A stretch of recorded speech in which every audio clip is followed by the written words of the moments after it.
My drash today is called Our Gifts to Hashem. So we're reading from Vayakhel, and I'm going to start with the joke. A lot of times I start with a question, but today I just felt like telling you a joke, just to lighten up the mood a little bit.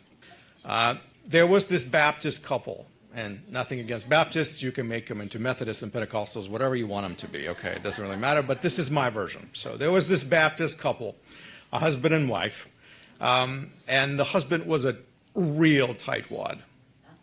So one Sunday, his heart was especially moved by the pastor's sermon, and he wanted to give, and he wanted to double his donation. And he was so excited that he even turned to his wife and kind of whispered, "That sermon was so good, I'm going to give double today." So, and as the ushers come forward and the plate is being passed around, he's kind of fumbling through his wallet trying to find the right amount, and he's holding up the line. So the usher kind of gives him that look, "Come on, move along." So he quickly drops his money in the plate, and it passes further. And as it passes by, he realized he made a mistake, because his smile just turns into frown. And he instead of 10, he normally gives 5, so this time he decided he's going to double it. He was going to put a 10. He put in 100 in the offering plate. And as it gets further away from him, he just realizes what happens. At this point, his wife kind of nudges him and says, "Too bad, don't worry, you're still going to get a credit only for 10.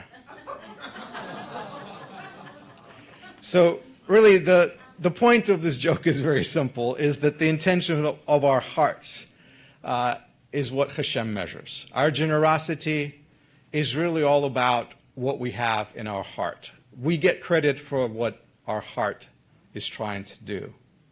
I thought it was just a funny joke, so I decided to share that with you. In our weekly reading, Vayakhel, we read about Moses' call for donations and how the things that people brought were used for absolutely everything. We went through these lists, reading lists, if you listen to the reading carefully, all the different things of the tabernacle, one after another after another. And so in Exodus 35:5, we read, Moses said, "Whoever is of willing heart, let him bring terumah," a contribution to Adonai. So terumah is an offering, a contribution, a gift, essentially. There's different translations for that word, but the idea is our willing hearts. It's really amazing for me when I read this to think of how many things Israelites had with them in the wilderness, because out of that comes a list of items that are needed, right? And there's gold and silver and copper and precious stones, and all these items all of a sudden come out. And I'm reading this long list, and I said, where were they keeping all this stuff? But then as I remember reading the Passover story, we're told, as the part of the narrative, that when Israelites were about to leave Egypt, the Egyptians were giving them all sorts of things, gold and jewelry, all sorts of precious valuable things, just to make them leave, just leave and let the plagues stop. So yeah, I guess Israelites left Egypt loaded down with all sorts of wealth. And at this point, it comes very handy. So the Torah tells us that the people whose hearts were moved, this is the idea of generosity. So Torah talks about generosity there.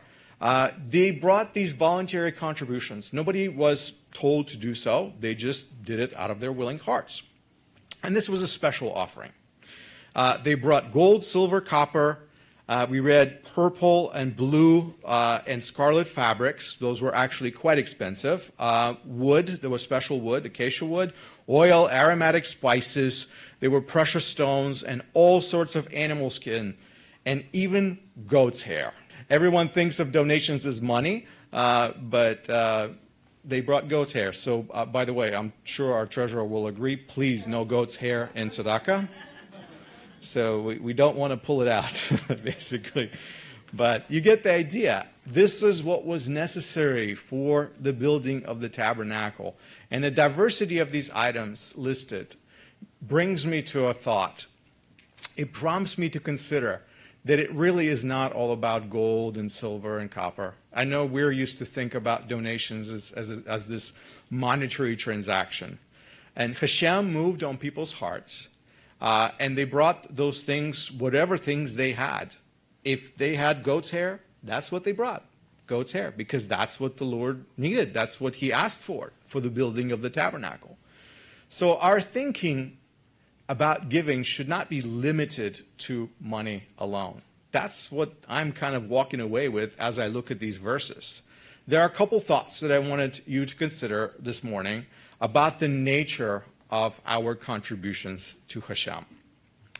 Thought number one is our very gifts that the people bring today and back then is what Hashem actually used for his glory. Think about it. The very things that they brought is what God used. It's that simple. If you want to see something happen in your community, it will come from someone in your community. That's what's going to make it come about. Maybe it's not you, maybe it's someone else, but that someone else will have to be called and empowered and to make it possible. That's what it's going to take. Therefore, whatever gifts we bring to Hashem, it should not necessarily be always in the manner of gold or silver or precious stones or copper or anything like that, what we read here in the Torah. Israelites brought all sorts of gifts before the Lord to build this Mishkan. And the most important contribution they made is actually themselves. I want you to think about it. It's their commitments.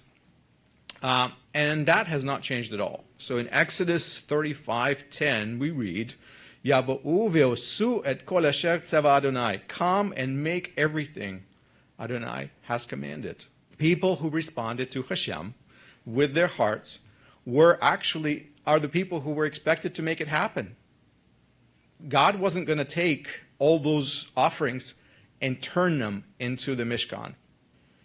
They were going to take all those offerings that they brought together, and they were going to build this tabernacle with all of its furnishings, all of the things that we read about in the Torah.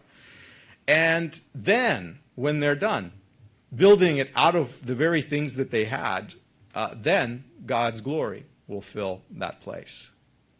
And the Almighty can still inhabit what we build here today in no different, and his glory can still be with us and dwell in our midst.